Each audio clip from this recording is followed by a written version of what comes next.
자, 성경 말씀 에베소서 1장 다 같이 펴시겠습니다.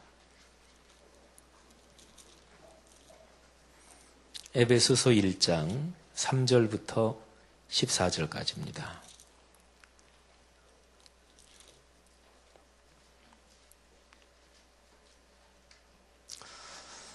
자, 에베소서 1장 3절부터 14절, 오늘 찬양대 세미나 첫 번째 강의 본문인데요. 이거를 다 같이 읽는데요.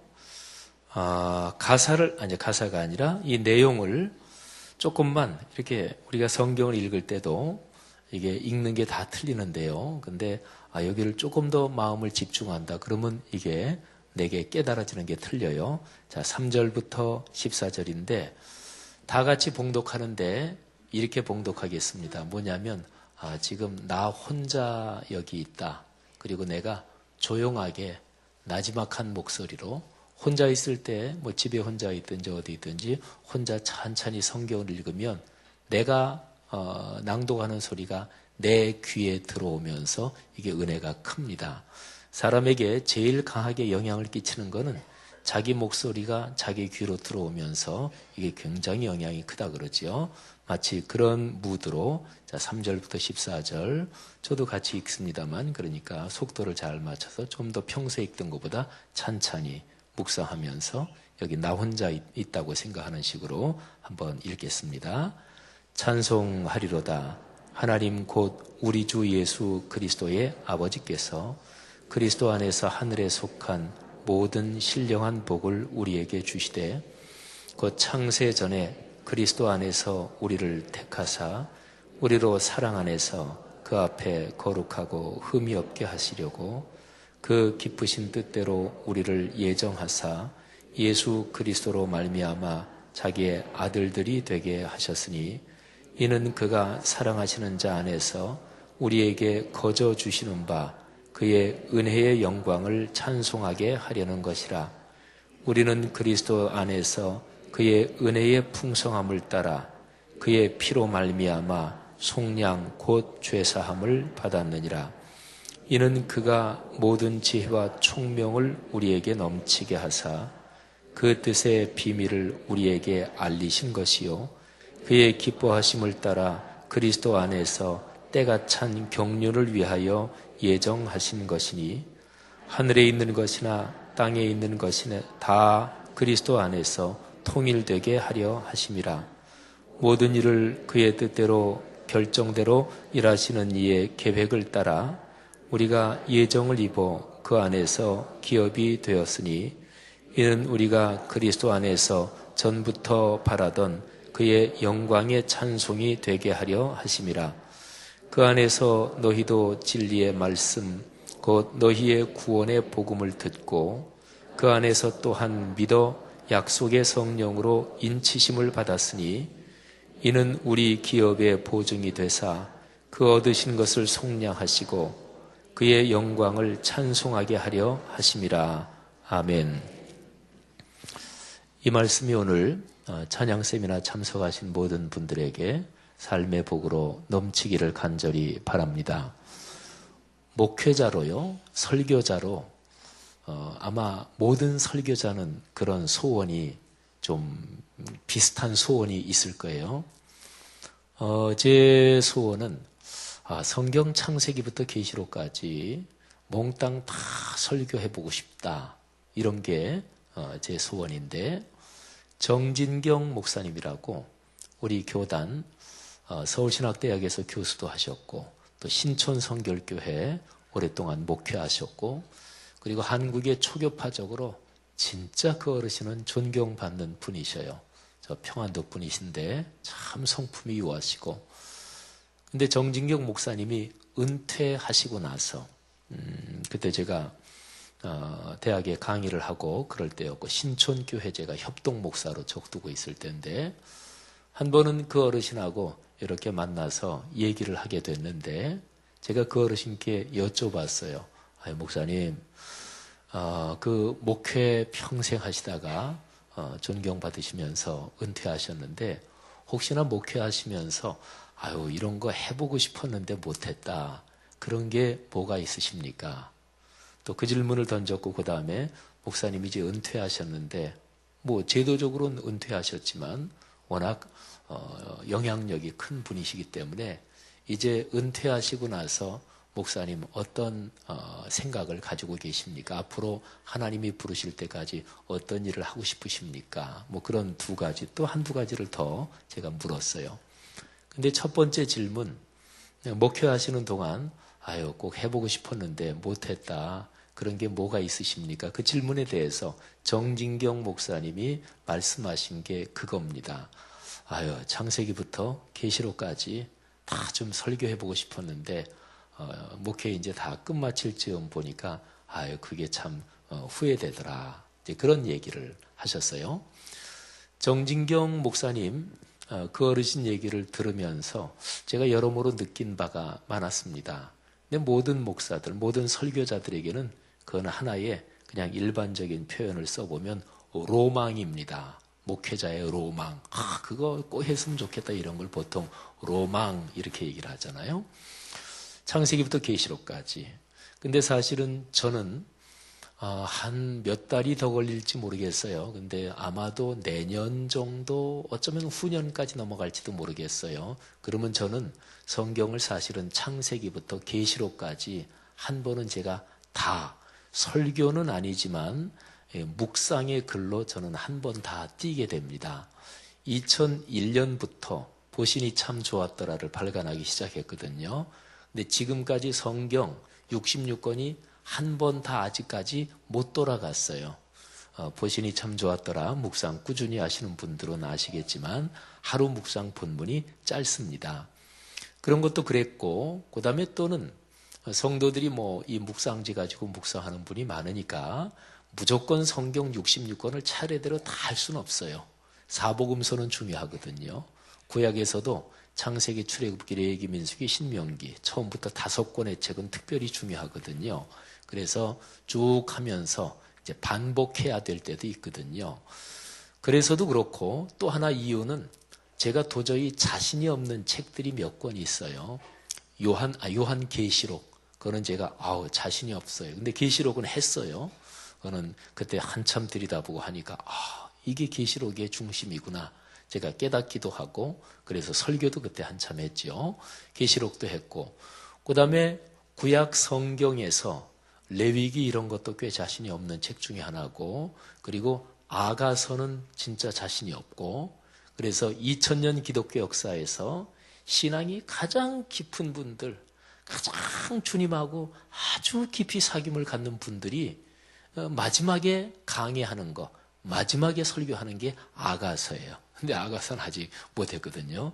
그거를 들여다보고 그거를 할 용기가 언제 날지는 모르겠는데 뭐 대략 2020년 안에는 한 번 다 끝날 거예요. 어쨌든요. 제가 설교자로서 목사로서 가지는 소원이 있다면 창세기부터 계시록까지 그렇게 한번 강의를 해보는 거. 근데 성경 본문 중에서 제가 이제 쭉 여태까지 한 이제 30년 넘게 목회자로 살아오면서 설교를 많이 했을 거 아니겠어요? 에베소서를 제가 2번 강의를 했습니다. 제가 전에 2번이 아니라 3번이네요. 전에 서호교회에 있을 때 전에 있던 교회에서 제가 에베소서를 강의를 했어요. 그리고 이 교회에 와서 제가 언젠가 초반 부분에 한 번 했고 그리고 이제 2014년인가 제가 또 한 번 했어요. 근데 하면 할수록 에베소서가 참 어쩌면 이렇게 감동적인 책인가 은혜로운 말씀인가 그걸 감동을 받는데 하면 할수록 이 부분을 진짜로 잘 깨닫고 이 부분을 진짜로 잘 설교할 수 있으면 너무너무 행복하겠다. 그러니까 해도 하면 은혜가 되는데 제가 설교하기 전에는 준비를 해야 되잖아요. 그래서 은혜가 되고 그러는데 근데 그 뜻이 다 잡히지 않고 그리고 막 은혜가 되면서도 이 구절에 있는 그 깊이로 더 들어가면 이게 얼마나 황홀할까 그러는 부분이 바로 오늘 이 본문이에요. 에베소서 1장 3절부터 14절. 성경학자들이 신학자들이 연구하는 그 연구에 따르면 에베소서 1장 1절, 2절은 이게 편지니까 인사말이에요. 그리고 3절부터 14절이 우리 이제 한글 번역으로는 이렇게 저렇게 뭐 이제 문장들이 떨어져 있는데 3절부터 14절은 이게 완전히 한 문장 한 덩어리입니다. 헬라어 원문으로. 그래서 통째적으로 사실은 연결된 한 덩어리라고 보시면 되는데, 근데 여기에 담긴 게 너무너무 엄청납니다. 그러니까 사도 바울이 지금 성경 문서 안에 들어와 있는 거는 이게 원래는 편지지만 그 편지를 쓸 때 기독교 가장 초기의 그 역사에서 성령께서 강하게 그야말로 역사하신 거예요. 사도 바울이 편지를 쓸 때 성령이 감동하셨고, 그래서 그런 내용들이 하나님의 거룩한 말씀으로 이렇게 이제 구성이 된 거죠. 이 편지를 쓸 때 성령께서 강력하게 바울에게 역사하셨어요. 그래서 사도 바울이 뛰어난 지식이 있고 뛰어난 식견이 있고 그분이 대단해서가 아니라 하나님께서 바울이라는 사람에게 창조부터 구원에 이르기까지 기독교의 가장 신비로운 놀라운 축복을, 감동을 주신 거고, 그리고 그거를 1장 3절부터 14절에 담아 놓은 것입니다. 자, 먼저는 이 본문이 이렇게 중요한 거다, 이렇게 대단한 거다, 그거를 먼저 말씀드리고요. 아까 우리가 같이 읽었는데 한번 본문을 조금 더 이렇게 보시면서 여기에서 예정이라는 그 글자를 한번 찾아보세요. 예정이 권사님 어디 계셔요? 예정이 권사님이 제일 좋아하시는 구절이 아닐까 싶은데, 예정이라는 단어, 예정이 권사님 그 구절하고 같이 연결시켜서 얘기하니까 제가 그런 생각이 드는데, 인터넷이라는 게 제일 처음 시작될 때, 인터넷에서 검색 기능이 제일 처음 시작할 때 제 이름을 치면 저는 그때부터 나와요. 예를 들어서 저 핀란드의 피요르드 지형은 어떻다, 뭐 이 동북아 지형은 어떻다, 이럴 때부터, 그러니까 제 이름은 인터넷 검색 기능이 제일 처음 시작할 때부터, 아직까지 깨닫지 못한 분들은 더 기도를 열심히 하셔야 이런 고도의 유머는 이게 기도 없이는 깨닫지를 못하는 거예요. 이해가 잘 안 되시는 분은 그냥 같이 따라 웃고 넘어가셔요. 어쨌든 예정이 권사님이 아주 좋아하실 구절인데, 이 구절에 보면 예정이라는 표현이, 단어가 5절에 나오고 또 몇 절에 나오죠? 9절에도 나와요. 9절. 그 다음에 또 11절에 나오고 또 나오나요? 또 예정. 그 정도 나오네요. 이거는 쉽게 설명하면 이래요. 뭐 이걸 가지고 이제 장로교 쪽 신학자들은 예정론을 얘기하고, 또 뭐 다른 신학자들은 다르게 해석하고 그러는데, 근데 제가 이제 성경을 보면서 저도 이제 신학자고 또 학교에서 가르치고 그랬지만, 신학적인 거는 그건 학설이거든요. 근데 신학보다 더 중요한 거는 신학은 다 성경에 근거하는 거거든요, 근본적으로는. 근데 성경 구절을 해석할 때 이거를 신학적으로 해석하는 이론보다 더 깊이 들어가서 하나님의 마음을 읽고 하나님의 마음을 이제 깨닫는 거거든요. 그러니까 이거는 가장 쉽게 말하면 이런 거예요. 어떤 사람이 서로 사랑을 한다, 뭐 젊은 남녀가. 근데 운명적인 사랑이다, 숙명적인 사랑이다, 이런 거 있잖아요. 로미오와 줄리엣, 견우와 직녀, 뭐 갑돌이와 갑순이, 뭐 이런 거죠. 근데 이거를 쉽게 말하면 그런 거예요. 사도 바울이 이렇게 얘기하는 거예요. 우리는 하나님의 자녀가 됐는데 이거는 태초부터 예정된 거다. 이 얘기는 뭐냐면, 하나님이 우리를 사랑하시되 이거는 운명적이고 숙명적으로 우리는 하나님의 사랑을 받는 존재다, 이런 거죠. 사람이 어떤 거를 깨닫고 어떤 거를 생각할 때 제일 감동적인 거는 내가 이것 때문에 태어났나 봐. 이것보다 더 강한 게 어디 있어요. 지금 사도 바울은 예정이라는 단어를 통해서 이제 그런 얘기를 하는 거예요. 자, 그 다음에 이게 이제 에베소서 1장 3절부터 14절에서 예정이라는 단어가 아주 중요하게 나오는데, 이거는 신학적으로 얘기할 때 이게 굉장히 중요한 본문이에요. 근데 사실은 그렇게 하나님의 마음을 읽어야 된다, 그런 거죠. 여기에 있는 분들은 전부 다 사도 바울이 이 편지를 쓸 때 에베소에 있는 성도들에게 편지를 쓰면서, 여러분은 하나님이 태초부터 여러분을 생각하셨습니다. 태초에는 여러분 안 계셨잖아요. 지금 바울은 2000년 전에 에베소에 살고 있는 사람들한테 편지를 쓰는 건데 그 사람들도 당연히 태초부터 이렇게 생각하면 그 사람들이 사는 2000년 전이나 우리가 지금 살고 있는 거나 그게 그거예요. 시간이 엄청나게 얼마 되는지 모르잖아요. 기니까 말이죠. 근데 어쨌든 그 사람들이 한테 바울이 그러는 거예요. 여러분들은 하나님이 태초부터 창세 전부터 여기 4절에 창세 전에 그리스도 안에서 우리를 택하사 그랬잖아요. 그리고 창세 전에 우리를 택해서 5절에 보니까 자기의 아들, 딸들이 되게 하셨으니 여기에 성경에는 아들들 이렇게 나오는데 이거 내용은 아들, 딸들이에요. 우리 여성분들은 야 치사하다 또 예외시키네 그러지 마시고 성경도 이제 문화권으로 보면 가부장적인 문화 비슷한 데서 쓰여졌으니까 자기의 아들들이 되게 하셨다. 이거는 아들, 딸, 자녀가 되게 하셨다 이런 거예요. 근데 언제 그렇게 하셨나? 하나님이 창세 전에 그러니까 천지를 창조하시기 전에 오늘 제 설교가 태초 창조에 대한 설교였는데 그 전에 하나님이 여러분을 생각하셨대요. 여러분을. 이거를 어떻게 얘기해야 이게 감동이 될까? 이제 설교자는 사실은 성경 내용을 성도분들이 이해하고 또는 깨닫고 또는 감동받도록 여러 가지 예화도 얘기하고 뭐 그러는 거거든요. 어쨌든 아까 제가 얘기한 대로 예정 이게 운명적이다 숙명적이다 뭐 이런 거거든요. 자 여기 하나가 중요하고 그 다음에 중요한 거는 이 본문에 삼위일체 하나님이 총출동하십니다. 삼위일체라는 것은 이론으로 설명하기가 참 힘들어요. 세 분이다 그런 게 아니에요. 하나님은 한 분이셔요. 근데 한 분 하나님이 활동하시는 어떤 세 가지의 모습 이렇게 설명해도 이건 충분치 않고 어쨌든 삼위일체 그냥 성부 하나님, 성녀 하나님 그리고 성자 하나님 성부, 성자, 성녀 하나님 이거를 생각하면 여기에 3절에 보면 하나님 곧 우리 주 예수 그리스도의 아버지 그러니까 이거는 성부 하나님이시지요.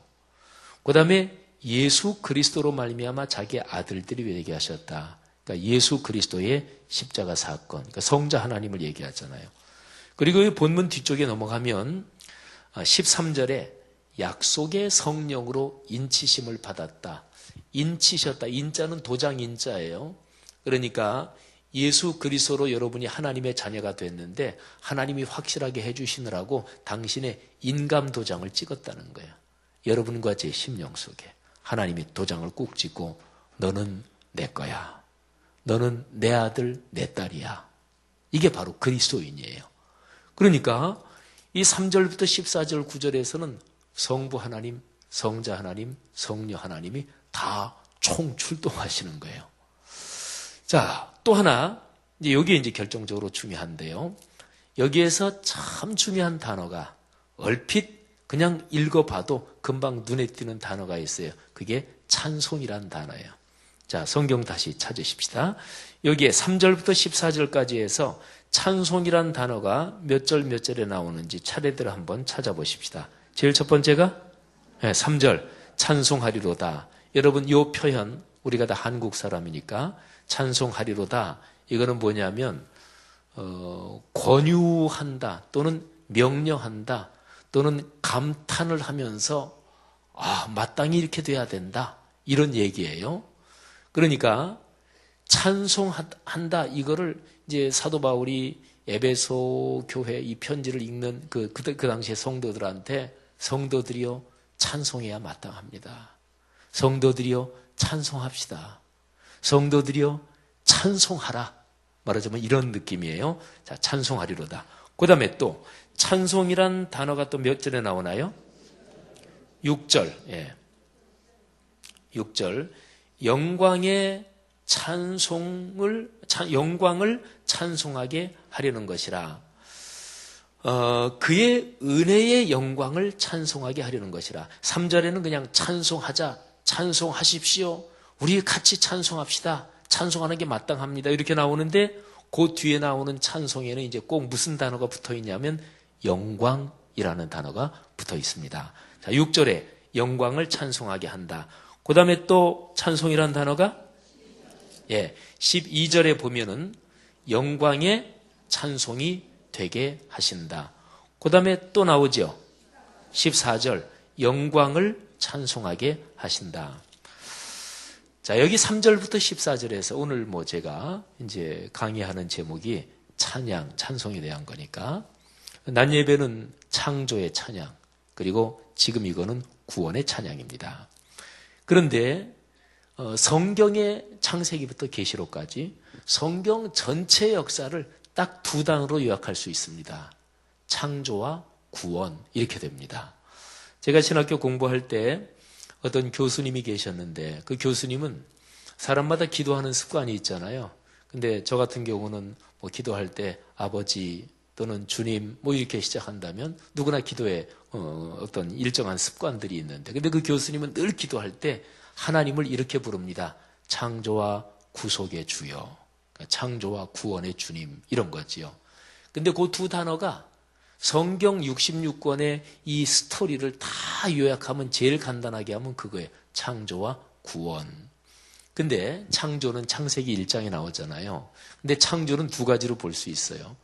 그때 창조는 끝났고 그 다음부터는 이제 타락이 있어서 그래서 구원의 전체 과정이 시작된다, 이렇게도 볼 수 있으니까 창조는 창세기에서 끝났고 그 다음은 타락 이후의 구원의 과정이다. 창조는 딱 그때, 그리고 그 이후는 쭉 구원은 전체 과정, 이렇게도 볼 수 있지만 창조 자체를 창세기 1장에서 끝난 게 아니라 그때 시작해서 지금까지 이어지는 계속되는 작업이 창조다, 이렇게 성경은 가르치기도 해요. 대표적인 구절 하나, 고린도후서 5장 17절. 그런즉 누구든지 그리스도 안에 있으면 새로운 뭐라고요? 피조물이라. 이전 것은 지나갔으니 보라 새 것이 되었도다. 그런데 새로운 피조물, 그게 하나님이 새롭게 창조하신다. 피조물이 뭐예요? 창세기 1장에서 하나님이 창조하셨는데 창조된 그 대상이 피조물이잖아요. 그러니까 고린도후서 5장 17절에서는 예수 그리스도 안에서 구원받은 사건을 뭐라고 표현하냐면 새로운 창조다, 이렇게 표현하는 거예요. 자, 그러면 제가 말씀드린 그게 이제 이게 이해가 가시죠? 그러니까 창조는 창세기에서 천지를 창조하셨어요. 그런데 타락 이후에 구원이 필요한데 구원받는 그 한 사람 한 사람이 그 사람을 하나님이 새롭게 계속 창조하시는 거예요. 그러니까 창조는 이렇게 보면 전체의 구원의 전 과정, 이게 다 창조는 지금도 계속된다, 이렇게 볼 수가 있죠. 자, 그 다음에 구원이라는 단어를 초점을 놓고 본다면 구원도 마찬가지예요. 여기 계신 분들이 예수님을 나의 주님으로 믿었다, 그리스도인이 됐다, 그게 이제 각각 틀릴 거예요. 우리 하라 자매 같은 경우는 모태신앙이니까 엄마 태중에 있을 때부터 예수를 믿었겠고, 저 같은 경우는 고등학교 1학년 때 예수님을 믿었어요. 그리고 내가 언제 예수님을 내 주님으로 영접했나, 그 시점은 이게 모를 수가 있어요. 근데 이제 우리가 교회 제도적으로 내가 예수 믿고 구원받은 날, 그러면 세례받은 날을 기억하면 돼요. 그러면 여기에 계신 분들이 세례받은 날짜가 다 틀리겠죠. 저는 1학년 때, 고등학교 1학년 때 그때 이제 세례를 받았고, 어떤 분이 이제 태어나서 유아 세례를 받고, 그리고 나중에 이제 입교식하고 이제 그랬겠죠. 그래서 구원받았다 하는 것은 내가 세례받았다, 주님을 믿었다, 그게 이제 구원받은 거죠. 구원받았으면 하나님의 자녀가 이미 된 거예요. 그 구원은 확실한 거예요. 그래서 구원받은 거를 이렇게 한 사건으로 볼 수도 있는데, 근데 또 성경은 구원받은 거를 딱 그 사건만이 아니라 계속되는 과정으로 그렇게 가르치기도 해요. 대표적인 구절, 사도 바울이 이런 말씀을 하시죠. 두렵고 떨림으로 무엇을 이루라? 너희 구원을 이루라. 그게 뭐예요? 그리스도인한테 한 말이거든요. 그러니까 지금 신앙생활하고 있는 그리스도인한테 여러분이요, 두렵고 떨리는 마음으로, 경외하는 마음으로 여러분의 구원을 계속 이루어 가십시오. 그럼 이거는 구원받았다가 또다시 타락했다가 다시 구원받고 이 얘기가 아니고요. 구원받은 성도가 계속해서 신앙이 성숙해가는 이 전체 과정을 다 구원으로 길게 보는 거지요. 근데 구원을 이렇게 길게 볼 때는 미래를 향해서 구원받고 미래를 향해서 쭉 전체 과정이 구원이다. 이것만이 아니라 과거까지 이게 연장이 돼요. 어디까지? 여기 1장 3절 있는 대로 1장 에베소서에 있는 대로 창세 전부터 하나님이 우리를 선택하시고 그리고 그때부터 하나님의 물밑 작업이 계속되어 온 거예요. 그래서 우리가 하나님이 창조하신 시간의 흐름 저 태초부터 시작하면 인간적인 시간 계산으로 따르면 멀고 먼 어느 시점에 여기 계신 여러분 제가 하나님이 창조하신 세상에 생겨났어요. 우리가 태어났단 말이에요. 근데 그거는 하나님이 지금까지 창세 전부터 물밑 작업하시던 그 과정이 이어져 온 거예요. 그래서 그렇게 세상에 나서 그 창조주 하나님을 믿게 됐고 그리고 예수 그리스도의 십자가를 통해 구원을 받게 됐고 그리고 성령 하나님의 성령의 도장을 하나님의 인감 도장에 성령은 하나님의 인감 도장에 하나님이 꽉 찍어서 너는 내 거야. 아무도 너희를 빼앗아가지 못해. 아무도 너희를 망하게 하지 못해. 내가 너를 보호할 거야. 그래서 영원한 하나님 나라에 이르기까지 계속 걸어가는 거예요. 이렇게 보면 구원은 창세 전부터 다시 영원한 나라가 올 때까지 이 전체 과정이 구원인 거죠. 자 보세요. 에베소서가 구원을 그렇게 바로 설명하는 거예요. 하나님께서 나를 사랑하시는 그 사랑은 언제부터였을까요? 여러분 한번 각자 생각해 보세요. 여러분을 하나님이 사랑하시는데 그 사랑을 제일 진하게 느꼈던 그런 사건이 어떤 사건입니까? 그리고 여러분이 생각할 때 하나님이 이때부터 나를 사랑하셨어. 그런 게 여러분의 체험상으로 느낌상으로 언제부터입니까? 성경을 읽고서 창세 전부터 나를 사랑하셨다. 이거를 읽으면 어떤 그리스도인이 성경이 그렇게 말씀하니까 하나님 창세 전부터 저를 사랑하신 거 감사합니다. 이렇게 고백은 하지만 막 느낌으로 이게 그렇게 다가오지는 또 않을 수도 있잖아요. 근데 느낌으로 여기 계신 여러분들이 각자 생각해 보세요. 어른이 돼서 예수 믿은 분도 있고 모태신앙인 분도 있고 근데 모태신앙인 분도 이렇게 자라면서 언젠가 자기가 신앙 체험을 했을 때 그때 이제 하나님의 사랑을 느끼게 되잖아요.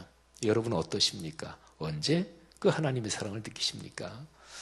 근데 저로 말하면 저는 고등학교 1학년 때부터 예수 믿었는데 예수 믿고 신학교 가고 또 목회를 하고 쭉 이러면서 그리스도인으로 또는 목회자로 쭉 살아오면서 은혜를 받을 때마다 사실은 하나님이 언제부터 나를 사랑하셨다. 이게 점점 더 길어지더라고요. 그리고 지금은 이제 목회자로 살아가면서 성도 여러분들한테 설교도 하고 말씀을 가르치기도 하고 그런 입장이니까 오늘 아침 설교할 때도 창조 태초의 그 장면 그 광경 그리고 하나님이 그때부터 나를 사랑하고 계시다. 오늘 아침 설교가 창조의 찬양이고 지금 바로 에베소서 구원의 찬양 제가 두 개를 사실은 다 준비하고 있었으니까 이 연결되면서 태초부터 하나님은 지형은이란 나를 사랑하고 계셨다. 내가 지형은이란 이름이 붙기 이전에 이름은 없었지만 하나님의 그 심중에는 나란 존재가 이미 있었고 하나님은 그때부터 사랑하셨다. 여러분도 그러신 줄 믿습니다. 당연한 일이지만 근데 저 같은 경우는 예수 믿고 나서 얼마 동안 이렇게 이제 생각해 보면서 초등학교 때부터는 하나님이 나를 사랑하신 것 같다. 왜냐하면 제가 초등학교 4학년 때 교회를 잠깐 다녔던 적이 있거든요. 그래서 생각해 보면서 그리고 초등학교 4학년보다 그때는 여름 성경학교 할 때 그때 제가 교회 나갔던 기억이 있어요. 그리고 제가 그렇게 외향적으로 막 활발한 이런 성격은 아니에요. 저는 외향적, 내향적 두 개를 딱 가운데 선 그어놓고 보면 가운데에서 내향적 그쪽으로 조금은 더 와 있어요. 근데 그렇다고 막 소심하고 내향적이고 이런 성격은 아니지만 하여튼 둘 중에 나눠놓고 보면 외향적보다 내향적인 쪽으로 조금이라도 더 와 있는데 근데 지금도 기억에 제가 4학년 때 그때 여름 성경학교를 갔는데 그때 공책하고 연필 이거 받았던 기억도 있고 근데 가서 제가 무슨 이야기 대회를 하는데 제가 나갔던 기억이 있어요. 그리고 거기에서 제가 했던 이야기도 지금 생각이 나요. 근데 여름 성경학교 끝나고선 이제 다시 이제 안 나갔죠. 그래서 그때 이쁜 선생님이 저희 집에 찾아와서 연필하고 그리고 공책을 이거 너 상품으로 주는 거다. 그러고서 주셨던 기억이 나요. 뭐 요즘처럼 우리 뭐 하라자매처럼 저렇게 이쁜 젊은 아가씨들이 자매들이 이제 선생님 하면서 조그만 애가 나왔다가 안 나오니까 이제 집에까지 찾아온 거겠죠. 그래서 신앙생활 하면서는 그래 고등학교 때 아니 초등학교 4학년 때 그때 정도부터 하나님께서 이미 나를 사랑하고 계셨겠다 그런 생각을 가졌어요. 근데 어느 때 또 가만히 생각해 보니까 제가 그 전에 교회들 또 나가기도 했어요. 그거는 크리스마스 때 교회를 나간 게 제 기억이 나요. 근데 크리스마스 때 교회 나간 것 중에서 제가 선명하게 기억이 나는 거는 교회 나가서 빵을 받은 게 기억이 납니다. 옛날에는 보통 이제 먹는 거는 삼립 크림빵이잖아요. 근데 그거 말고 제과점 빵 이름은 옛날에 그 대단한 거였죠. 제과점 빵인데 지금도 기억나는 게 하얀 종인데 이게 종이가 이렇게 네모나면 그 사이에 빵을 넣을 수 있도록. 근데 지금도 기억나는 게 두 쪽은 이렇게 풀칠해져 있고 두 쪽이 열려 있어서 거기에 제과점 빵이 들어있던. 근데 당신은 그냥 삼립 크림빵 이렇게 열면 그 안에 크림이 이렇게 들어있는 거. 그래서 되게 크림이 어디 들어있는지 확실하게 확인하고 먹으려면 되게 뚜껑 열어보잖아요. 그래서 어떤 사람은 뚜껑 열어보고 크림부터 낼름 다 먹는 애들도 있고 어떤 애들은 뚜껑 열어보고 그걸 골고루 쭉 펴서 먹는 애들도 있고 어떤 애들은 뚜껑 열어서 확인하고 또는 살살 먹으면서 크림 없는 부분을 먼저 먹고 그 다음에 나중에 행복하게 크림 있는 부분을 먹고 또 어떤 애들은 크림 있는 부분부터 먹고 나중에는 크림 없는 부분 맛없게 먹고 근데 되게 크림 없는 부분 먹다가 맨 마지막에 크림만 이렇게 남아있는 부분 들고 행복하게 먹는 사람은 노후 준비가 철저한 뭐 이런 사람이라고. 어쨌든 그때 당시에 크림빵이 그게 이제 제일 일반적인 건데 제과점빵 하면 이거는 그때 당시에 대단히 고급스러운 건데 제가 동네 교회 나가는데 지금도 다른 기억은 안 나요. 제과점빵. 그거를 크리스마스 때 받았던 기억이 나요. 그래서 예수 믿으면서는 그래 그때 크리스마스 때 잠깐 나갔지만 그때부터 하나님이 나를 사랑하셨다. 이런 생각을 제가 또 가진 적이 있어요. 그러니까 처음 고등학교 때 예수 믿고 그때는 진짜 은혜 받아서 주님을 나의 주님으로 영접하고 그리고 은혜 받았으니까 목사 돼야지 신학교 가야지 그랬던 거 아니겠어요? 근데 따져보니까 그때부터가 아니에요. 초등학교 4학년 때부터 하나님이 저를 사랑하셨어요. 하나님은 그때부터 물밑 작업을 하신 거죠. 근데 좀 더 생활하면서 보니까 초등학교 4학년 때가 아니야. 그 전에 뭐 2학년 때 이제 언제지 그때는 나이가 뭐 유치원 나이 초등학교 들어가기 전이었는데 그거는 기억이 안 나지만 그 전에 맞아 내가 교회 나갔던 적이 있어. 크리스마스 때 내 인상에 지금까지 그렇게 강렬하게 있던 이렇게 두 쪽이 막혀 있었던 그 하얀 종이에 들었던 제과점 빵 그건 하나님께서 나를 부르시는 물밑 작업이었어. 이런 생각이 드는 거죠. 그러다가 지금은 두 분 다 천국 가셨지만 제가 저희 아버지, 어머니 이 조남을 생각하면서 제가 큰 감동을 받았습니다. 저희 아버님 성함이 서로 상자에 이을 연자예요. 저희 아버님은 예수 안 믿으시다가 제가 신학교 가고도 안 믿으셨어요. 제가 신학교 가는 거를 굉장히 반대하셨거든요. 그런데 신학교 가서 4학년 돼가지고 아들이 데모하다 잘려서 군대 끌려가고 근데 군대 끌려가서 아들이 제일 처음 집에 보내는 편지에 아무런 얘기도 안 쓰고 맏아들 장남 소원입니다. 아버지 교회 좀 나가세요. 그랬더니 하루에 담배 2갑 반 3갑 피시던 양반이 주중에 그 편지를 받고 저희 아버님 말수가 적으신 분인데 근데 주일이 됐는데 그러니까 집에 아들이 신학생이니까 성경책은 많을 거 아니겠어요. 성경 찬송 하나 옆에 탁 끼고 담배 한 대 탁 피워 물고 그리고 집을 나가시더래요. 그래서 엄마가 당신 어디 가냐고. 보면 몰라 교회 가지. 그러면서 이제 교회를 나가기 시작하셨으니까 연세가 드셔서 예수 믿으셨죠. 근데 제가 저희 아버님 조남이 서로 상자에 이을 연자라 그랬잖아요. 근데 에베소서 로마서에 보면 우리가 그리스도가 머리고 우리가 다 지체다. 각 지체마다 상합하여 뭐 선을 이루느니라. 우리 그리스도 안에서 공동체잖아요. 제가 저희 아버님 성함을 보면서 서로 상자에 이을 연자. 이거는 교회 공동체를 설명하는 가장 멋진 그게 저희 아버님 함자예요. 그래서 저는 그렇게 생각하게 됐어요. 우리 아버지 이름자가 지어질 때 하나님께서는 그때부터 아버지가 나중에 결혼할 우리 어머님이랑 결혼해서 태어날 아이 나를 위해서 하나님께서 그때부터 섭리하셨다. 저는 그런 깨달음을 저희 어머님도 천국 가셨지만 저희 어머님 조남이 뿌리 근자의 복복자입니다. 이건 설명 안 해도 되겠죠, 그죠? 창세기 12장 1절, 2절, 3절 거기에 2절에 옛날 개역성경 번역으로 너는 복의 근원이 될지라. 정확하게 창세기 1장 2절. 근데 저희 어머님이 기독교 가정이 아니에요. 저희 아버님 평안도 강서분이고 저희 어머님은 평양분이셔요. 그러니까 8남매가 되는데 외동딸이에요. 위로 오빠들, 밑으로 남동생 줄줄이. 굉장히 귀한 집에서 자라신 것 같아요. 저희 어머님이 가지고 계시던 사진 중에서 제일 큰 오빠하고 어렸을 때 이렇게 찍은 사진이 있는데, 근데 아주 그 귀한 옷을 입고 이쁜 옷을 입고 그러면서 큰 오빠랑 금강산 구경 가고 이것도 얘기를 하시더라고요.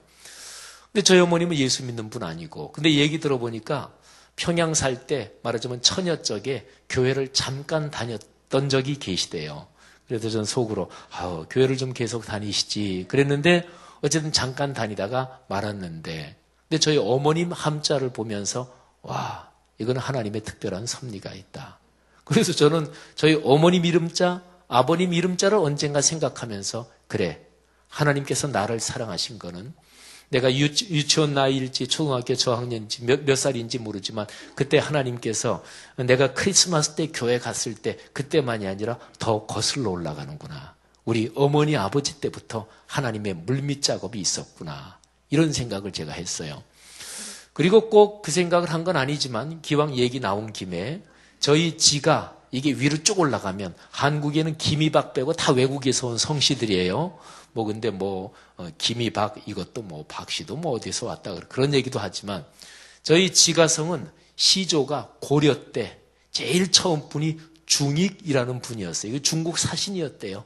근데 한국으로 이렇게 왔다가 이 한국 땅이 좋아서 여기서 눌러 사셨는데 그 사람이 이제 지가 시조라고 이제 족보책에 보면 그렇게 나와요. 그러면 와우, 하나님이 나를 사랑하셔서 이 대한민국 땅에 태어나게 하시려고 그 먼 옛날에 중국에 살던 어떤 한 사람 한국에 사신으로 와서 이 나라가 좋다. 그래서 하나님이 너 가지 말고 여기 눌러 살아. 나중에 내 후손 중에서 어떤 한 아들이 태어날 거야. 그 아들 때문에 너는 여기서 살아야 돼. 이렇게 생각하시는 건 아니었을까요? 요거까지는 제가 진지하게 생각한 건 아니지만 저희 아버님, 어머님 이름자를 보면서 우리 교회에서 사역하시다가 은퇴하신 신동숙 전도사님 아시죠? 신 전사님이 저랑 서울교회 때부터 같이 사역하셨는데 신 전사님이 늦게 신학 공부하고 나중에 목회자가 늦게 되신 분이에요.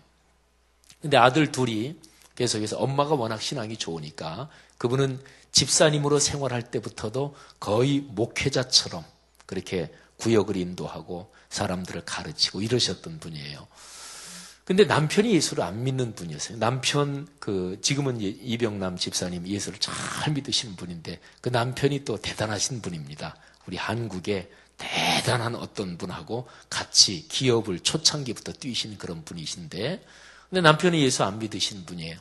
근데 저랑 서울교회에서 사역하실 때 제가 신전사님한테 그랬어요. 제가 가만히 전도사님 뵈니까 전도사님 가정은 하나님이 전도사님을 축으로 움직이십니다. 그런 거예요. 그러니까 그 가정에 그 이집사님의 가정에서 장손이셔요. 그래서 가문 가정 이런 거를 굉장히 중요하게 생각하십니다. 그러면 보통 그 가정에서 가장이 중심이 있잖아요. 그런데 영적인 가장은 다릅니다. 영적인 가장은 어떨 때는 그 가정에 자녀가 영적인 가장일 수도 있어요. 그럴 수도 있죠. 저희 집안에서는 제가 제일 처음 예수 믿었거든요. 저희 형제가 4남매인데 제가 제일 처음 교회 나왔고 나중에 동생도 나오고 이랬거든요. 그러니까 저희 집안은 제가 처음 예수 믿을 때는 제가 영적인 가장이죠. 하나님이 저를 축으로 나중에는 저희 아버님 어머님도 구원시키신 거죠. 제가 그때 신전도사님한테 남편분이 예수 안 믿으시고 이런 것 때문에 좀 어렵고 이런 거를 제가 그때 얘기 들으면서 그렇게 말씀드렸던 기억이 나요. 전도사님 가정에서는 전도사님이 영적인 가장이시고 전도사님을 축으로 전도사님의 가정 또는 삶을 하나님께서 이끄십니다. 은혜 받은 사람의 특징이 뭔 줄 아세요? 자기가 우주의 중심인 것처럼 생각해요. 근데 이거는 교만해서가 아니라 내가 은혜 받으면 세상이 다 나를 중심으로 도는 것 같아. 은혜 받았다는 게 뭐예요? 하나님이 나를 사랑하시네. 근데 그 정도가 아니라 특별히 사랑하시네. 어떨 때는 나만 사랑하시는 것 같아. 내가 우주의 중심인 것 같아. 이게 은혜 받은 사람의 특징이에요. 여러분, 사도 바울이 에베소서 1장 3절부터 14절에서 사도 바울이 그런 고백을 하고 있는 거예요. 창세 전부터 우리를 그리스도 안에서 당신 자녀 삼으시려고 선택하신 하나님께서 여러분을 그렇게 부르셨다. 그게 바로 여러분이 받은 구원이다. 사랑하신 여러분, 공주병, 왕자병 이런 것도 얘기하는데 세상을 떠날 때까지 공주병 걸려 있으면 그건 병이 아닙니다. 그냥 진짜 공주지. 그런 거거든요. 세상 떠날 때까지 자기가 왕자인 줄 착각하면 그건 착각이 아니에요. 그 사람은 진짜 왕자예요. 여러분, 예수 그리스도 안에서 여러분과 저의 신분이 하나님의 선택을 받은 사람이에요. 하나님께서 여러분과 저를 당신의 자녀로 부르셨고 하나님이 당신의 인감 도장을 찍었다니까요. 성령으로 인쳤다. 성령으로 도장 찍었다. 이게 그런 거라니까요. 여러분을 하나님이 놓으실 수 있을까요? 안 놓으셔요. 절대로 안 놓으십니다. 여기에서 양육반 훈련 받으신 분들은 그런 얘기 다 들었겠고 또 양육반 훈련 외에 제가 설교할 때도 그런 얘기 한두 번은 했으리하고 기억이 되는데 이게 하나님 손이라고 생각하셔요. 그리고 이게 여러분 손이라고. 그 전에 이게 제 손이고 요 왼손이 초등학교 1학년 아이 손이라고 생각하세요. 근데 제가 이 아이 손을 이렇게 잡았어요. 그럼 이 아이가 손을 이렇게 뺄라 그러면 여기를 잡았으니까 빠질 수도 있겠죠. 근데 제가 제 손으로 초등학교 1학년 아이 이 손목을 이렇게 잡았어요. 그러면 이 아이가 제 아무리 뺄라 그래도 이게 손목이 이렇게 걸리니까 안 빠지겠죠. 구원받고 하나님의 자녀가 된 것은 이렇게 설명할 수 있는데 이거를 하나님의 손이라고 생각하고 이 왼손은 여러분의 손, 우리 손이라고 생각하세요. 구원받고 내가 주님을 나의 주님, 내가 예수 그리스도를 나의 구세주로 믿습니다. 이렇게 고백할 때 하나님이 우리를 이렇게 잡으시고 하나님은 사실은 그 전부터 잡으셨겠죠. 물밑 작업 제가 말씀드린 대로. 그리고 우리가 하나님의 손을 또 이렇게 잡은 거예요. 이게 이렇게 잡으면 굉장히 이게 튼튼하죠. 그죠?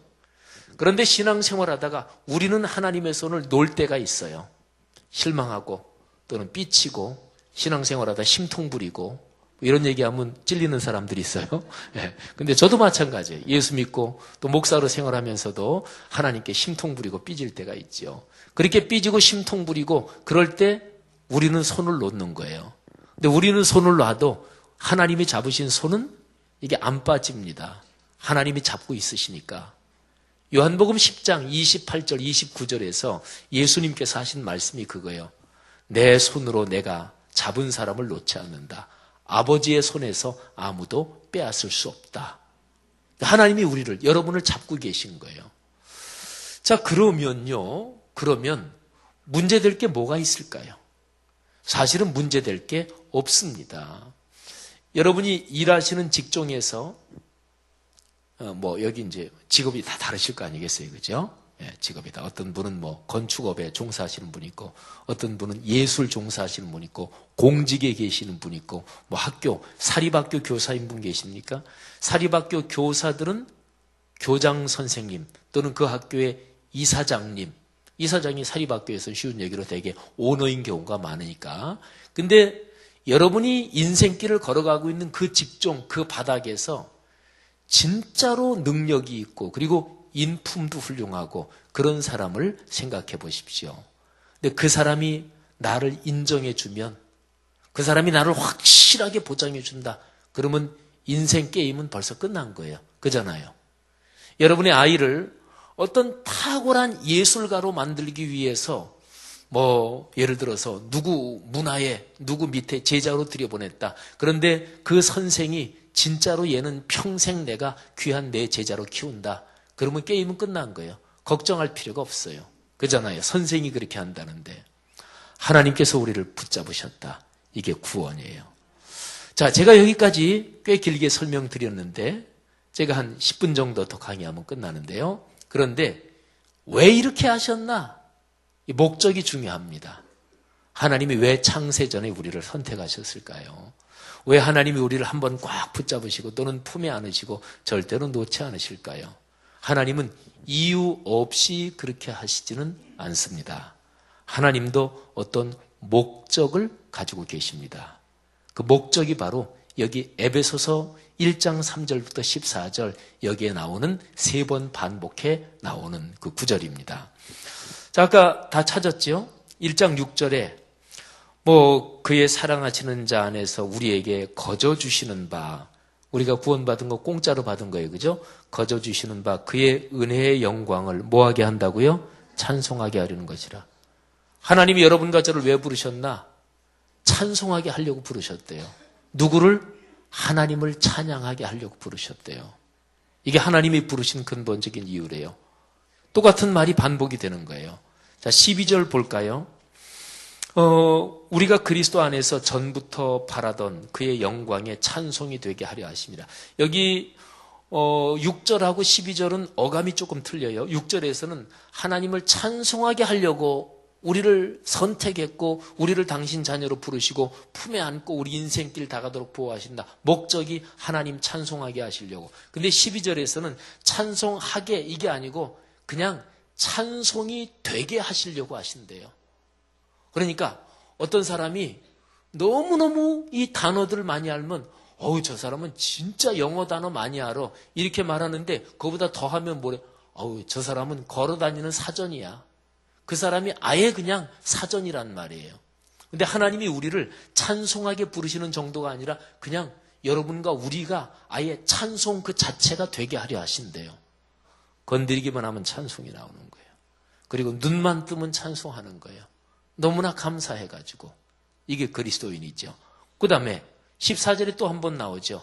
그의 영광을 찬송하게 하려 하심이라. 자, 하나님이 우리를 왜 구원하셨나? 찬송하게 하시려고. 자, 성경을 한 군데만 찾아보는데 로마서 5장을 다 펼치시겠습니다. 로마서 5장 말씀. 로마서 5장에서 우리가 두 군데만 볼 텐데요.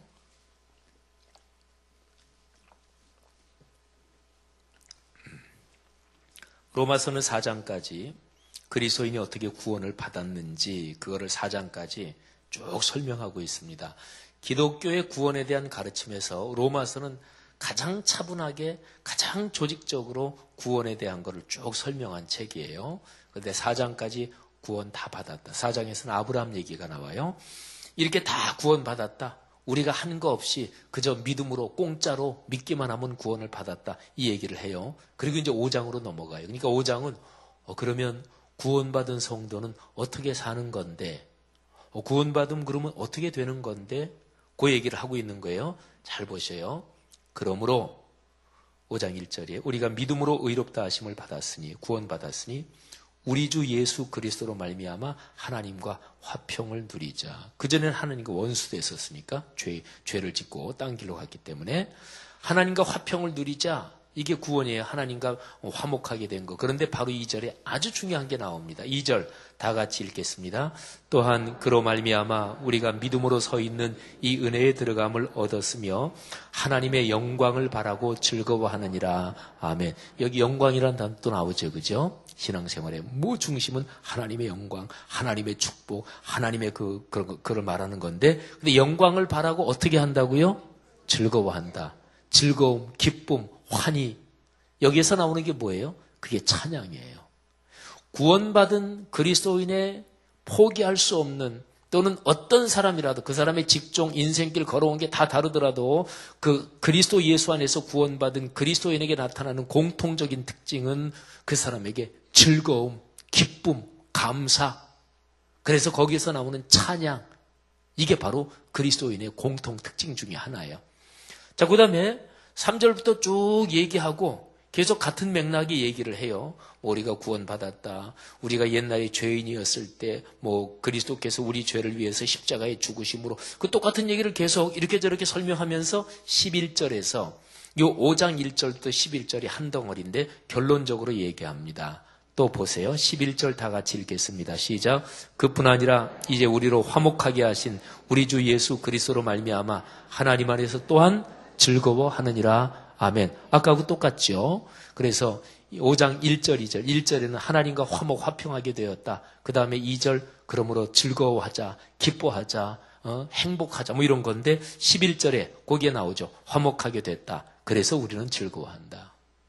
자기 신앙을 점검해보는 가장 단순한 방법이 있습니다. 자기한테 물어보세요. 자기를 잘 살펴보세요. 나 지금 즐거워? 즐겁지 않으면 뭔가 신앙이 그렇게 충만하지 못한 거야. 나 지금 행복해? 신앙인은 기뻐야 된다니까요. 하나님이 창세전부터 우리를 선택하셨다니까요. 자, 제가 지금 얘기하는 주제가 찬양이죠. 주보 12면을 보시면, 주보 12면 보시면 이번 찬양대 세미나의 목적이 다음과 같습니다. 목적을 써놨어요. 예. 자, 1. 다 같이 읽겠습니다. 찬양이 참 중요하고 큰 복인 것을 깨달아 찬양에 헌신하게 한다. 여기 1번만. 요거 하나하나 꼭꼭 씹어서 이렇게 먹듯이. 여기에 갈보리, 샬롬, 드보라 찬양대 대원 여러분, 찬양이 얼마나 중요하고 큰 복인 것을 깨달아 찬양에 헌신할 수 있기를 바랍니다. 헌신한다는 얘기는 연습 시간에 안 듣는 거를 말해요. 맞죠? 그죠? 간단하면서 무지무지하게 중요한 거죠.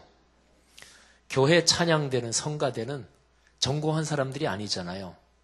제 아무리 용 빼는 재주가 있어도 연습 시작할 시간에 몇 프로가 나오느냐, 그게 그 찬양대를 결정해요. 근데 진짜로 피치 못할 사정이 있어서 연습 시간에 늦게 나온 경우도 있어요. 그죠? 예. 목사도 뭐 예배 지각할 수도 있죠. 잘못하면. 목사가 주례 맡고도 피치 못해서.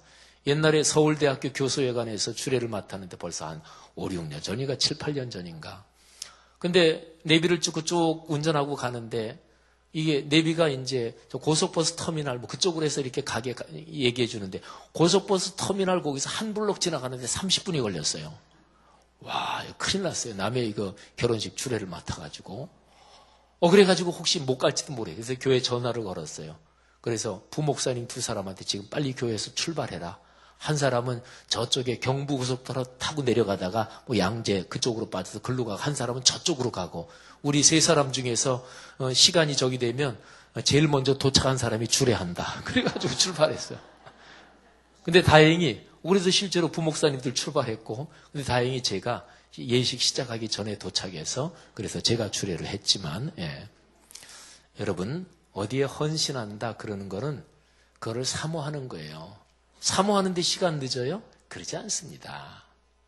샬롬 드보라 그리고 갈보리, 이 찬양대가 진짜 은혜스럽고 복을 받으려면 대원들이 연습 시간에 맞춰서 나와야 됩니다. 그래서 샬롬 드보라 찬양대 3개의 클래시컬한 찬양대 출석 체크한 거를 정확하게 연습 시간에 정시에 누가 나오는지 출석 체크, 지각 체크를 시키려고 그래요. 그래서 제가 볼 거예요. 그리고 진짜로 이분은 계속 지각해. 제 시간에 온 적이 한 번도 없어. 그러면 제가 찬양대 담당 목사님, 찬양대 부장님한테 한번 권면을 하라 그럴 거예요. 그런데도 제 시간에 한 번도 안 나와. 근데 피치 못할 사정이 있어. 늘 고정적으로 늦을 수 있어요. 수예배 같은 경우는 직장 끝나고 나오는 시간이 안 될 수 있어요. 그분은 늦게라도 나오는 게 진짜 헌신이지요. 현실적으로 직장 생활 중요하니까. 근데 그런 게 없는데 계속 그래. 그러면 제가 좀 만나서 집사님, 근데 그래도 계속 늦는다. 그러면 성가대에서 그분이 그만두셔야 맞아요. 그렇죠. 그만둬야 맞죠. 그래야 다른 데 분위기 흐리지 않죠. 그리고 그렇게 지각하는 사람은 성가대에서 뭐 열심히 하자 그러면 꼭 반대해. 왜? 자기가 열심히 안 하니까. 사람은 누구나 자기 중심적으로 생각하는 거예요. 그래서 담임 목사는 장로님이 얘기할 때도 장로님 그거 아닌데요. 또는 집사님이 얘기할 때 그거 아닌데요. 이 얘기를 할 수밖에 없어. 왜? 담임 목사는 전체를 끌고 가야 되잖아요. 근데 어떤 부서 섬기는 집사님 또는 장로님들도, 그래서 우리 교회 장로님들은 2년 순환 보임제, 공직자처럼 2년마다 100% 돌아갑니다. 왜? 장로님이 한 부서를 계속 맡고 있으면 장로님이 그 부서만 맡고 있으니까 그 부서만 막 대변하고 막 이래. 근데 장로님은 교회 전체를 끌고 가는 분이, 안수 집사님이었다가 장로님 되면 그건 시츄에이션이 달라지는 거예요. 교회 전체를 이제 봐야 돼요. 어떤 한 부서만 대변하면 안 돼. 물론 장로님들이 2년마다 어떤 부서를 맡으면 그 부서 맡고 있을 때는 그 부서를 열심히 대변해야 되지만 그럼에도 불구하고 장로님들은 전체를 봐야 돼요. 그러니까 담임 목사는 어차피 전체를 봐야 되니까. 그러니까 다른 전체를 본다면 진짜로 성가대 열심을 안 하는 그런 사람은 성가대에서 빠져야 됩니다. 그래야 예를 들어서 뭐 성가대가 예를 들어 100명이다. 100명에서 한 20, 30명은 거의 뭐 지각 막 하고 연습 때도 이 지휘자로서 제일 고충이 그걸 거예요. 근데 이거 목사인 저도 마찬가지예요. 어떤 뭐 강의를 할 때나 이런 때 진짜 중요한 얘기인데 사람들이 늦게 와. 그러면 저분 요 전 얘기 들었어야 되는데 못 듣네. 지휘자도 마찬가지일 거예요. 찬양이 얼마나 큰 복인가를 깨달아 찬양에 헌신하십시다. 자, 그 다음에 2번 다 같이 읽겠습니다. 성도들이 갈보리 샬롬 드보라 찬양대에 봉사하도록 격려한다. 예, 이제 찬양대한테는 얘기했고 여기 갈보리 드보라 샬롬 찬양대 아니신 분들 여러분들 중에서도 찬양대 들어오시기를 바랍니다. 지목사 저 양반이 작심하고 얘기하네. 일본에서는 찬양대원한테 얘기하더니 이번에서는 여기 있는 사람은 딱 둘로 나눌 수 있습니다. 갈보리 드보라 샬롬 찬양대원 그리고 그 찬양대원 아닌 분들 연세가 많이 드신 분들은 찬양대 봉사 또 상황이 안 되시기도 하겠죠. 근데 가능한 대로 젊은 분들 중에서 40대 또 30대도 여기 혹시 계십니까? 30대 또는 50대도 뭐 아주 한참 젊죠. 그런 분들 찬양대원으로 많이 지원하십시오. 그런데 샬롬 갈보리 드보라 아무나 뽑진 않을 거예요. 그래서 오디션 보나요? 우리 신집사님 여기 또 김지휘사님 두 분 계시는데 오디션? 예, 미소 짓고 신비로운 미소 짓고 대답은 안 하시는데 하여튼 저도 모르겠어요. 하여튼 봉사 많이 하시기를 바랍니다. 그 다음에 3번 다 같이 읽겠습니다. 드보라 찬양대 남성 대원을 모집하여 혼성 찬양대로 발전시킨다. 우리 남성 여러분 근데 직장 생활에 딱 퇴근을 뭐 6시에 한다 7시에 한다 그런 분들은 안 되지요. 드보라 찬양대가 수요일날 연습을 몇 시에 하죠? 5시 반. 예, 그러니까 수요일날 5시 반에 나오실 수 있는 남성분들, 사업하시는 분들 할 수 있잖아요. 내가 사업을 하는데 하나님 내가 찬양을 하며 살겠습니다. 드보라 찬양대 때문에 수요일날은 내가 3시면 내 사업 영업을 접고 내가 찬양하겠습니다. 그런 분들에게 하나님의 축복이 있을 것입니다. 축복합니다. 그렇죠. 진짜로 찬양이 중요하다 그러면 내가 찬양을 위해서 시간을 조정할 수 있죠. 제가 아는 어떤 장로님 중에서 국내 없을 때는 모르지만 국내 있을 때는 반드시 자기 교회 가서 예배 드리는 장로님이 계세요. 저 부산에서 뭐 일을 보더라도 비행기 타고도 올라와요. 제주도에서 비행기 타고 올라오고. 그분한테는 자기의 삶에 그게 어떤 절대 기준 중에 하나인 거예요. 사랑하신 여러분, 남성분들 드보라 찬양대 많이 지원하시기를 바랍니다. 4번 다 같이 읽겠습니다. 중창단, 합창단, 연주단 등의 찬양 사역을 격려 발전시킨다. 클래시컬한 찬양 그리고 컨템포러리 크리스찬 뮤직, CCM, 복음송 계열 그런 모든 찬양은 다 귀한 거예요. 그리고 젊은이들이 랩으로 찬양할 수도 있고 뭐 젊은이들 드럼 치면서 그것도 참 귀한 거예요. 모든 찬양은 다 귀합니다. 5번 다 같이 읽습니다. 전통적 찬양대의 흐름이 어린이, 중고등학생, 청년에 이어지게 한다. 여기에 신앙생활 오래 하시는 분들, 저는 고등학교 1학년 때부터 신앙생활 했는데 옛날에는 중고등학생 성가대도 있고 다 있었어요. 요즘은 젊은이들은 현대음악을 너무 하다 보니까 전통적 찬양대 맥이 다 끊어져 버렸어요. 이거를 다시 복원해야 돼요.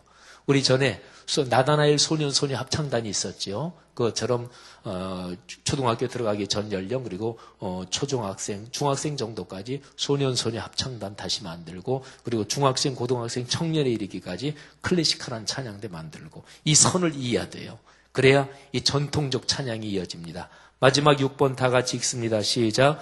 교회 음악학교 M 등 우리 교회 찬양 사역을 적극적으로 발전시킨다. 그렇습니다. 요거 찬양대 세미나의 목적, 요거 제가 쓴 글이에요. 제가 이번 찬양대 세미나 하면서 이렇게 해야 되겠다. 사랑하신 여러분, 여러분의 모든 사역이 그렇게 주님 안에서 큰 복으로 이어지기를 바라고요. 또 우리에게 현실적으로 갈보리 샬롬 드보라 전통독세 찬양대 우리 지휘자님들이 마음껏 활동하실 수 있도록 그러니까 부장님 그리고 총무님 그리고 각기 뭐 파트장 이런 분들은 지휘자가 마음껏 일하실 수 있도록 그걸 서포팅 해드리는 거예요. 잘 도와드리는 거예요. 그래서 그게 사명이고 곡의 선정, 곡을 만드는 거는 그런 100% 지휘자의 전권입니다. 독재적인 전권이라고 해도 좋아요. 그래야 곡이 나오는 그 지휘자의 전권이. 근데 찬양대원 중에서 조금 식견이 있다고, 그리고 진짜 전공한 사람들은 그러지 않아요. 근데 조금 노래 좋아하면서 여기서 조금 귀에 이렇게 주워 들은 거 있죠? 그거 가지고 잔소리하는 사람들이 있어요. 그거 잘못된 거예요. 여기 적어도 지휘자분들은 다 전공한 사람들이거든요. 그리고 지휘자의 취향이 있어요. 그러면 지휘자가 이쪽 취향이라서 그쪽 곡 많이 하는데 대원 중에 한 사람이 다른 취향이에요. 그러면 둘 중에 누구 취향 따라갈까요? 지가 지휘할 거야? 아니잖아. 그러면 지휘자 취향 따라가야지. 뭘 당연한 거 가지고 그래요. 애들도 아니고. 너무나 간단하잖아요. 그런데 쓸데없이 고집 피우는 사람이 있어. 자기가 조금 아는 것처럼. 그게 뭐 선무당이 뭐 사람 잡는다고 뭐 그런. 어쨌든 그래서 지휘자는 곡의 선정, 곡을 만드는 거, 연습하는 거, 그건 지휘자의 전권이에요. 그런데 부장님, 총무님 이런 분들은 찬양대가 운영되기 위해서 예산 타는 거, 행정적인 거 이런 거는 그분들이 또 전권을 가지고 쭉 잘 해야 되는 거죠. 우리에게 찬양대 사역이 더 행복해지기를 바라고, 제 목적은 하나입니다. 하나님, 우리에게 찬양대 봉사하는 분들이 복을 받게 하옵소서. 그분들이 찬양을 음악적인 기능이 아니라 신앙으로 찬양하면서 연습하면서 막 은혜가 되고, 찬양하면서 성령의 감동을 받고, 그리고 성도들이 찬양대를 보면 저기 지금 성령이 막 충만한 것처럼 이런 게 느껴져야 돼요. 그래서 찬양 사역하면서 생활에도 모든 가정 가문에도 복을 받도록 하나님이 그렇게 만들어 주실 줄 믿습니다. 잠깐 한 1분만 통성으로 기도하죠. 이 시간에 들은 말씀, 찬송은, 찬양은 근본적으로 구원받은 데서 나오네. 구원의 기쁨에서 하나님 그 찬양이 우리의 삶에 내내 이어지게 하옵소서. 또 그렇게 살겠습니다. 다 같이 통성으로 1분만 기도합니다. 하나님 아버지, 은혜 감사합니다. 이 시간에 찬양이 우리가 받은 구원의 감동에서 나오는 것을 보았습니다. 하나님께서 성령으로 부으시고 우리 갈보리 샬롬 토그라 찬양대 관련된 모든 분들을 축복하시고 여기에 계신 성도님들을 축복하시기를 주님 간절히 원합니다. 하나님, 이 시간에 우리가 드리는 기도 주님께서 받아주시고 우리가 걸어가는 인생길 내내 그런 복이 이어지게 하실 줄 믿습니다. 하나님 아버지, 하나님께서 이 교회를 찬양이 충만한 교회, 기쁨이 충만한 교회, 찬양으로 복이 넘치는 교회 될 수 있도록 주여 역사하여 주옵소서. 감사합니다. 하나님, 들은 에베소서 말씀을 우리의 가슴에 끌어안고 찬양하며 살기로 다시 한번 결단합니다. 복을 주옵소서. 예수님 이름으로 기도 올립니다. 아멘.